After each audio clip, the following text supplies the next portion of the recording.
Hi boys and girls, I'm going to show you how to log into your Khan Academy account with Miss Ria. The first thing is you're going to go to your Google Classroom, and in there you will see a link to the Google Classroom for 3R. So it'll say Khan Academy, and then this is your class code right here. And that's the one you want to click on. So once you have gotten that code or clicked on the link for this, you're going to go to that page, and what you should see is something that says join your class grade 3R. Now, you're not in yet, you're just connected. So what you have to do is you have to click on create a new account.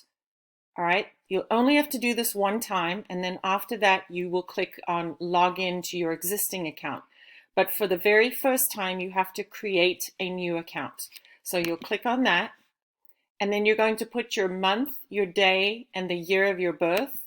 So I'm just going to put a random day here. All right. And then you're going to click on continue with Google. All right. And then what you're going to do is you're going to put your misonline.education email address. And then on the next page, it's going to ask you to put in your password. And then you will create your account, and it will take you into your classroom with Miss Ria. Okay, I hope this helps.